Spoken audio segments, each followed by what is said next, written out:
Hallelujah. सबको जय मसीह।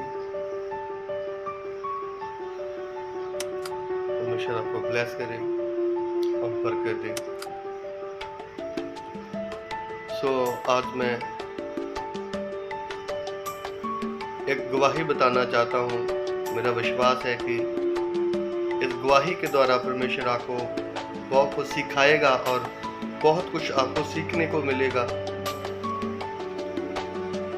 और परमेश्वर आपको आशीषित करेगा और ब्लेस करेगा इस गवाही के द्वारा। एक बार की बात है कि एक औरत थी और उनकी एक बेटी थी। वो जो औरत थी वो परमेश्वर का भय मानने वाली औरत थी। वो परमेश्वर के साथ चलने वाली औरत थी। वो प्रभु यीशु मसीह के साथ चलने वाली औरत थी। और क्या हुआ, एक बात की बात है और उसकी माँ प्रार्थना में थी और प्रार्थना करके उठी और उनकी बेटी ने बाहर कहीं पे जाना था घूमने के लिए। उसकी बेटी ने बाहर जाना था घूमने के लिए और क्या हुआ, उसकी माँ ने अपनी बेटी को कहा कि बेटा प्रभु यीशु मसीह को साथ लेते जाना और मैं आपके लिए प्रार्थना करती हूँ। आओ हम प्रार्थना करते हैं आपके लिए। और आप हैरान हो जाओगे कि जो लड़की की वर्डिंग थी, जो लड़की ने बोला, लड़की ने अपनी माँ को ऐसे बोला कि मम्मा गाड़ी में जगह नहीं है। जो प्रभु यीशु मसीह है ना, वो डिग्गी में बैठ जाएंगे। आपको यीशु मसीह को, आपके जीसस क्राइस्ट को मैं अपने साथ नहीं ले जा सकती। गाड़ी में जगह बहुत कम है। उसकी माँ ने कहा कि यीशु मसीह को साथ लेते जाना। आओ हम आपके लिए प्रार्थना करते हैं। तो लड़की ने ये शब्द बोला कि यीशु मसीह गाड़ी में डिग्गी के पीछे बैठ जाएंगे। गाड़ी में जगह नहीं है, वो डिग्गी में बैठेंगे आपके यीशु मसीह जीसस। और क्या हुआ, ये बोल के वो लड़की निकली। जब उसकी माँ ने कहा कि बेटा यीशु मसीह को साथ लेते जाना, वो जा रही थी। वो बाहर निकल चुकी थी। जो दरवाजा था उसके बाहर निकल चुकी थी और उसने जवाब दिया, मुड़कर जवाब दिया। ऐसे जा रही थी और ऐसे अपनी माँ को मुड़कर जवाब दिया कि यीशु मसीह डिग्गी में बैठ जाएंगे, कि यीशु मसीह डिग्गी में बैठ जाएंगे, जगह नहीं है गाड़ी में। ऐसे बोल के वो निकली और क्या हुआ, वो 5-10 किलोमीटर आगे गई। 5-10 किलोमीटर वो आगे गई और क्या हुआ, आप हैरान हो जाएंगे। ये सच्ची गवाही है, ये रियल है। ये कहानी कोई कथा नहीं है, कहानी नहीं है, ये सच है। और लड़की आगे गई 10 किलोमीटर और क्या हुआ, उस गाड़ी का इतना भयानक एक्सीडेंट हुआ कि उस गाड़ी के परखच्चे तक उड़ गए। गाड़ी चकनाचूर हो गई, गाड़ी का कुछ नहीं बचा और उस गाड़ी में लड़की की डेथ हो गई। लड़की की मौत हो चुकी थी उस एक्सीडेंट के द्वारा। और उसकी माँ को कॉल लगाया गया, माँ को फ़ोन लगाया गया और क्या देखा, उसकी माँ ने आके नोट किया, एक्सीडेंट के द्वारा वो डिग्गी ऑटोमेटिकली अपने आप खुल चुकी थी एक्सीडेंट के द्वारा। और जब उसकी माँ ने पीछे आके देखा तो क्या देखा, पीछे एक अंडों की क्रेट थी, ट्रे जिसको बोलते हैं, अंडों की वहाँ पे क्रेट थी। और क्या देखा, उस एक्सीडेंट के द्वारा एक भी अंडा टूटा तक नहीं।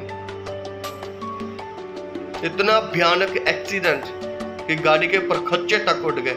और उसकी माँ ने देखा कि एक्सीडेंट के द्वारा उस अंडों की जो ट्रे है, एक्सीडेंट के द्वारा एक भी अंडा टूटा तक नहीं। तो वहां पे क्या था, वहां पे जीसस क्राइस्ट थे, वहां पे प्रभु यीशु मसीह थे। तो आप यीशु मसीह को, आवाज को इग्नोर मत कीजिए। आप इस लड़की के जैसे मत हुए। जैसे आप परमेश्वर ने कहा कि मेरी भेड़ मेरी आवाज़ को सुनती है और पहचानती है। आपको परमेश्वर की भेड़ बनना है, आपने बकरी नहीं बनना इस लड़की की तरह जो परमेश्वर की आवाज़ को इसने इग्नोर किया। परमेश्वर को आप क्या दे सकते हैं? परमेश्वर के लिए आप क्या कर सकते हैं? प्रभु यीशु मसीह के लिए आप क्या कर सकते हैं? प्रार्थनाएं करते हैं, चर्च में जाते हैं, बाइबल को पढ़ते हैं, रोज़ा रखते हैं, फास्टिंग करते हैं, वो अपने लिए ही करते हैं तो वो आपको ही फायदा है। उसको प्रभु यीशु मसीह को जो आप करते हैं उससे कोई फायदा नहीं होने वाला, वो आपको ही फायदा होने वाला है। तो ये मूर्खताई आपने नहीं करनी। आपने बकरी नहीं बनना, आपने भेड़ बनना है। परमेश्वर ने बोला कि तुम नहीं जानते तुम्हारा शरीर पवित्र आत्मा का मंदिर है। बोलने वाले तुम नहीं, पिता का आत्मा है। आपके साथ प्रभु बात करेगा।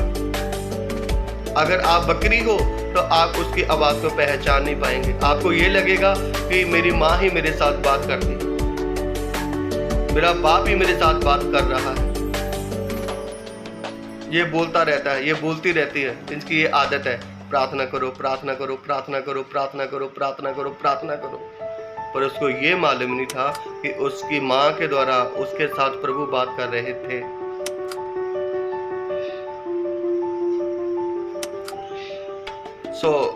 दुख भी हुआ और इसके द्वारा कुछ लोग चुने गए सिर्फ नाश होने के लिए, कि हमको सीखने के लिए मिले, हमको प्रभु सिखाए। तो आपने भेड़ बनना है, बकरी नहीं बनना। ये गलती आपने नहीं करनी। संगति में रहें लगातार और अपने आप का ध्यान रखें, अपनी शिक्षा का ध्यान रखें जो आपने सुना और माना है परमेश्वर के सेवकों के द्वारा, परमेश्वर के दासों के द्वारा, जो आपने शिक्षा को सुना है, जो आपने मसीह के वचनों को सुना है, उस वचन की आपने रक्षा करनी है। संसार में नहीं घुसना। हम संसार में तो हैं पर हम संसार के नहीं हैं। आपने संसार में नहीं बोलना, आपने संसार के नहीं होना, आप प्रभु यीशु मसीह के हैं। तो मेरा विश्वास है कि आपने इस गवाही के द्वारा बहुत कुछ सीखा है। तो परमेश्वर आपको इस गवाही के साथ ब्लेस करे और आशीषित करे। सो गॉड ब्लेस यू सबको। जय मसीह की। हम फिर मिलेंगे परमेश्वर की हजूरी में। सबको जय मसीह की।